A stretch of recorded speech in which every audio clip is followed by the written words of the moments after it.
প্রতিটা মেয়েই বিয়ের আগে স্বপ্ন দেখে তার একটা ছোটখাটো সুন্দর একটা সংসার হবে, আর সেই সংসারের একমাত্র মালকিন সেই থাকবে। আর খুব সুন্দর করে সাজিয়ে গুছিয়ে সে তার সংসারটাকে প্রাণ দিয়ে রাখবে।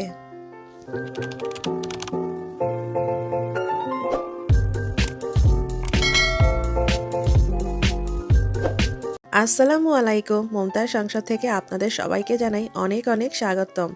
যারা দেশ থেকে এবং দেশের বাইরে থেকে আজকে আমার ভিডিওটি দেখছেন, সবাইকে অনেক অনেক ভালোবাসা। সবাই কেমন আছেন?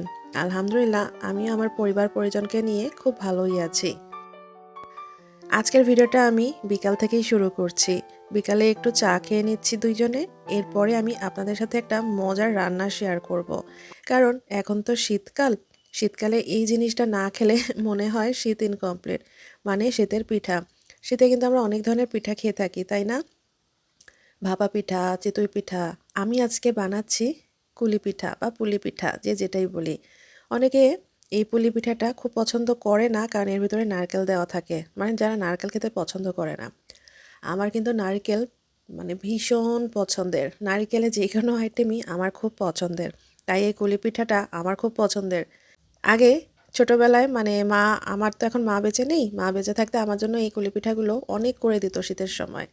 কিন্তু এখন যদি ইচ্ছা হয়ও খেতে, নিজেকেই নিজেরটা করে নিতে হয়। অনেক সময় তাই আর আলসেমিতে করা হয় না। মনে হয় মায়েরা এত কিভাবে পরিশ্রমী হতো, মানে যখন যেটা খেতে চাইতাম কি সুন্দর বানিয়ে দিত। অথচ এখন নিজের বেলায় দেখি অনেক সময় অনেক কিছু ইচ্ছা হয়, করা হয়ে ওঠে না।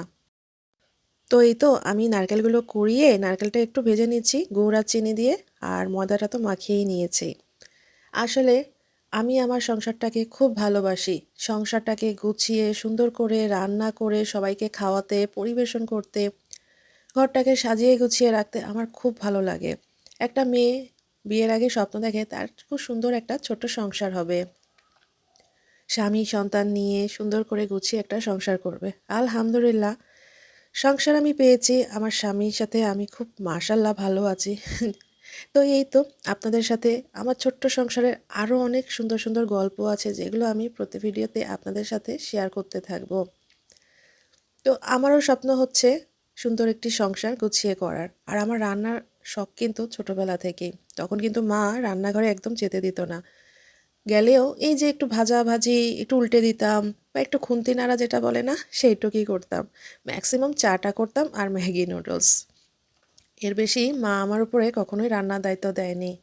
যাই হোক, বিয়ের পরে সব কিছু নিজের উপরে এসে পড়ে। আর সংসারে এই রান্নার কাজটাকে আমি কখনোই বোঝা মনে করিনি। যেহেতু আমি রান্না করতে, সংসার গুছিয়ে করতে খুব পছন্দ করি, আমি খুব ভালোবেসে কাজটাকে গ্রহণ করেছি। নতুন নতুন রান্না করতে বা রান্না আপনাদের সাথে শেয়ার করতে আমার খুব ভালো লাগে। এই তো আমার কতগুলো কুলিপিঠা হয়ে গেল, খুব মজা হয়েছিল। কিন্তু আমার হাজব্যান্ড তো অনেক খেয়েছে, আমিও খেয়েছিলাম। এখন পর্যন্ত যারা যারা আমার ভিডিওটি দেখছেন, সবার কাছে একটি অনুরোধ রইল, প্লিজ আমার চ্যানেলটিকে একটু সাবস্ক্রাইব করে দিবেন। আর যে ভিডিওটি দেখছেন একটি লাইক দিয়ে দিবেন। আপনাদের একটি লাইক এবং আপনাদের একটি সাবস্ক্রাইব আমার কাছে খুব খুব মূল্যবান। আপনাদের সাথে এখন আমি পরের দিন সকালের ভিডিও শেয়ার করছি। সকালবেলাতে একটু ফ্রাইড রাইস করে নিয়েছিলাম, কারণ রাতে তো কুলিপিঠা খেয়েছিলাম, বেশ অনেকটা ভাত বেঁচে গিয়েছিল। খুব একটা ভাত খাওয়া হয়নি রাতে, তাই একটু মজা করে ঝাল ঝাল করে ফ্রাইড রাইস করে নিয়েছিলাম। আর দুপুরে একটু বাইরে যাব, আমার শ্বশুর বাসায় যাব পিঠা নিয়ে। তাই খুব বেশি আজকে রান্নার এক্সট্রা কোনো ছাপ নেই। এই নাস্তাটা করলাম, করে ঘরটাকে একটু গুছিয়ে নিচ্ছিলাম, সোফাটাকে একটু ঝেড়ে নিচ্ছিলাম। এখন তো শীতকাল, খুব ধুলা পড়ে, যদিও জানলা দরজা বন্ধ থাকে, তারপরও না কীভাবে জানি খুব ধুলা চলে আসে। তো আমি ভ্যাকুয়াম ক্লিনার দিয়ে সুন্দর করে একটু ক্লিন করে নিচ্ছিলাম। না হলে দেখা যায় খুব মানে বেশি পরিমাণে ডাস্ট ওঠে, আর তাতে কিন্তু ঠান্ডা মানে কাশি সর্দি এগুলা শুরু হয়ে যায়। ভ্যাকুয়াম দিয়ে সোফা কিন্তু খুব সুন্দর ক্লিন হয়। আর এই ভ্যাকুয়াম ক্লিনারটা মানে গল্প আমি আপনাদের সাথে শেয়ার করব। আর এই যে সোফাটা দেখছেন, এটা আমার ভীষণ পছন্দের, কারণ এটা আমার একটা স্বপ্ন ছিল। আমি কিভাবে এই সোফাটা আর কি কিনলাম, মানে সংসারে খরচ বাঁচিয়ে কিভাবে কি করলাম, সেটাও আমি একদিন আপনাদের সাথে অন্য একটি ভিডিওতে শেয়ার করব। আর ঘরবাড়ি একটু গুছিয়ে সুন্দর করে পরিপাটি করে রাখলে কিন্তু দেখতে ভীষণ ভালো লাগে।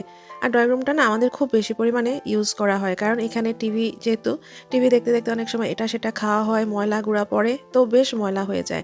তাই একটু ঝটপট ক্লিন করে নিলাম। এই তো আমার ভিডিওটা ভালো লাগলে লাইক এবং সাবস্ক্রাইব করে বন্ধু হয়ে যাবেন। আর পরবর্তী ভিডিও দেখার আমন্ত্রণ জানিয়ে আজকে এখানেই বিদায় নিচ্ছি। আল্লাহ হাফেজ।